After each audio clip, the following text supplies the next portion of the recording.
this is probably your most referenced take on business, I think. And I don't really want to rehash all of Jason's brilliant TED Talk. I'll link to it in the show notes if you want to go check it out. But to start off, can you sort of briefly lay out your overall problems with meetings? I'd say there's a couple of big issues. Number one is that they tend to convey a really small amount of information for the amount of time that's taken. That's number one. Number two, you don't have them by yourself, so you've got to have people in them, which means you've got to sync up schedules, you've got to pull people off their work, and a call with two people isn't a meeting. It's just a call with two people. But like a meeting is like 3 or 4 or 5, and then you end up having 5 people. Let's say you talk for an hour. That's actually 5 hours of time spent. Yeah, go into that a little bit more. I think that's sort of the oh god, I hate to use thought technology, but the thing when I first heard your TED Talk was like, oh, I've never really wrapped my mind around it in that way. Yeah, basically the fundamental point is that like a 1 hour meeting with 5 people is not 1 hour. It's 5 hours, 5-hour meeting, and that's expensive. And you've got to think about, is it worth spending 5 work hours on this one thing that we could probably write up, or 2 people could discuss in 15 minutes or something like that. It's that, meetings aren't the worst thing in the world. They should just probably be the last thing, and that they're kind of plan B or plan C or plan D. You should try to figure out how to communicate without having those meetings. And in most organizations, the meeting is the first default response. Like, there's something to discuss. Let's have a meeting. Let's get on everyone's calendar. Let's have a meeting. And I think that's what's toxic about them. I think one of the other key issues that has come up since the pandemic is the fact that meetings are synchronous. And that is a very expensive way of coordinating things. If you have 5 people, not only are you spending 5 hours if the meeting is an hour long, you also have to coordinate 5 people being in the same space, either physically or virtually at the same time, which is just a nightmare of juggling calendars. And it's a nightmare of puncturing daily schedules. Another thing we're really big on is this notion of long stretches of uninterrupted time. It's quite difficult to have those long stretches of uninterrupted time if your day is punctured by meetings. And in fact, in some ways, it gets even worse if those meetings are exactly just an hour or so. You might think, oh, well, I have an hour meeting in the morning and I have one in the afternoon. That's just 2 hours out of 8 hours. What's the big deal? Well, the big deal is that creative endeavors in general don't yield well to those kinds of interruptions. If you are 45 minutes out from a meeting, there's a good chance you'll look at that time as, do you know what? I'm not going to dive into a big, hairy problem here. I'm just going to dive into my emails. Or I'm going to dive into something else that was not really the thing that was going to move the ball forward. So meetings just puncture and explode these calendars we have, and it prevents us, if you have too many of them, from having these long stretches of uninterrupted time. In addition, now that so much of the world has gone remote, which is actually something you'd think we'd just be thrilled about, and in some ways there are positive factors to it, but there are also negative factors, especially when it comes to meetings. It's one thing to have a meeting with 5 people when you're actually sitting in person and you get some sort of social electricity out of it that actually energizes people. I have never heard of anyone becoming energized by spending hours on end on Zoom.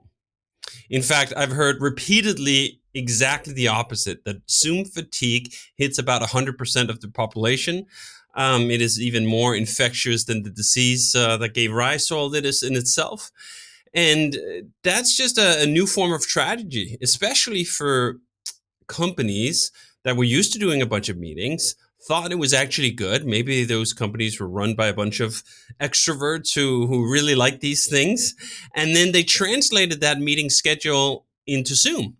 And all of a sudden, they're so surprised that work sucks, right? Like, what's not working here? Well, Zoom is a very poor replacement for the electricity of in-person social interaction. It's a quite reasonable replacement for sort of just conveying information or settling on something, but it doesn't provide this other thing that I think that a lot of people who actually didn't mind meetings so much in the quote unquote real world are looking for. So I think those are two additional reasons, 2020 forward, that has made this chapter, Meetings Are Toxic, even more pertinent.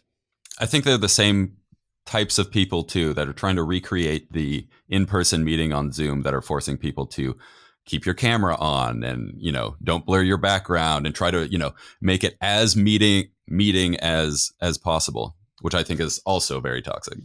It is, but I also understand the sentiment, right? Like if you actually were the kind of person who really just did like meetings, not because they were actually productive, but because they gave you something else, you're desperately trying to recreate that something.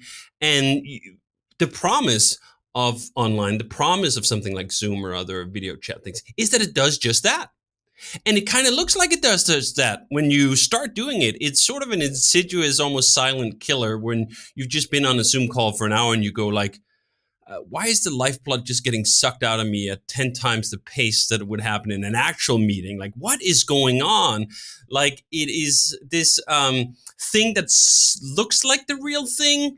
It sort of smells like the real thing, but it actually doesn't smell like the real thing. Maybe this is part of it, right? Like you can't actually smell other people on Zoom, which sounds like a feature, but who the hell knows where these creatures who've evolved over 200,000 years, maybe smell is one of those key things that provide the electricity of the social connection. And we don't fully understand it.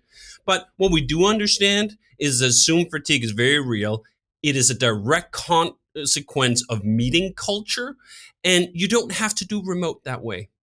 There's other ways to do remote. There's other ways to do remote than to reach for the meeting first. You can go asynchronous. This is what we talk about in Rework repeatedly. You can go writing first instead of meeting first, and then you can leave the meeting to become the thing that breaks a stalemate. This is what I really like to use meetings for in general. You write something up asynchronous, don't have to have the coordination. You go back and forth a few times.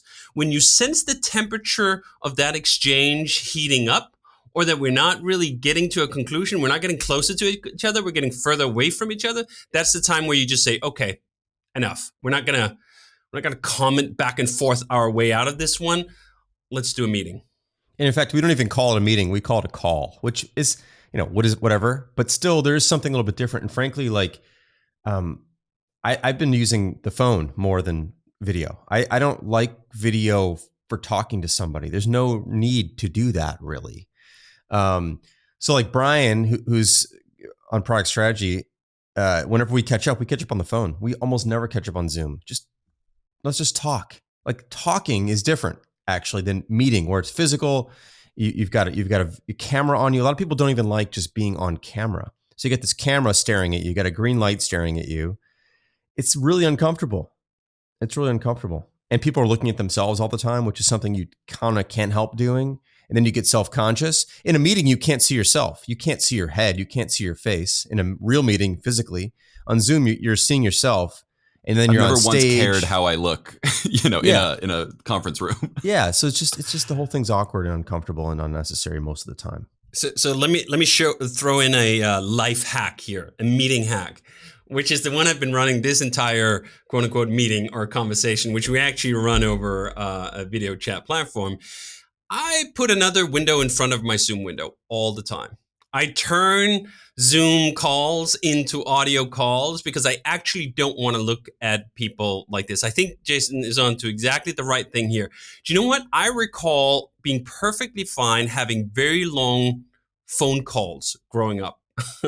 Prior to messaging, prior to video calls, all these other things. And they were not fatiguing in the same way. There was something uniquely fatiguing about this combination of the audio plus the video feed that both does not exist in real life meetings, although I also find those fatiguing at some point, but in a different way. And it's also not true about audio only. There's really something uniquely terrible about the Zoom style way of seeing each other. But you can literally opt out of that. No one will know. You just drag another window in front of the browsers. I've done right now. I have the Kindle app, which is, by the way, one of the worst apps that's ever been developed. It's an absolutely terrible app, but it blocks other windows just fine. And I have Meetings Are Toxic, the chapter we're talking about, right in front of me instead of your lovely faces. Oh, perfect. Well, thanks. So no need to feel self-conscious about how you look, because I can't see you anyway. I don't mean to hijack the call about phone calls, but there's something really nice to me about moving and talking. So I like to walk and talk. I hate sitting still and talking, actually. I can't think as clearly. And so what's nice about the phone is you can actually like literally go on a walk and talk. You can't do that on camera, really. I mean, you could hold it in front of you, but that's totally weird. So I think there's a real advantage to moving your body, at least for me, and like just moving through space and thinking that's stuck that you can't do on camera. And the more people are on camera, the more stationary you are, which is also just kind of really uncomfortable. So it's funny because that point, Jason, I just finished reading Digital Minimalism by Cal Newport, and he brings up this thing about the walking and the talking, that this has a long history. Lincoln apparently was famous for all his momentous talks with other politicians. It was a walk and talk engagement. Steve Jobs basically only held meetings in that way. I think there really is something to this physicality of doing it. And I do find that replacement is surprisingly good for the, okay, we're literally walking next to each other and talking. The walking and being on the phone is pretty close, far, far closer than this unnatural Zoom replacement for being in person, sitting down.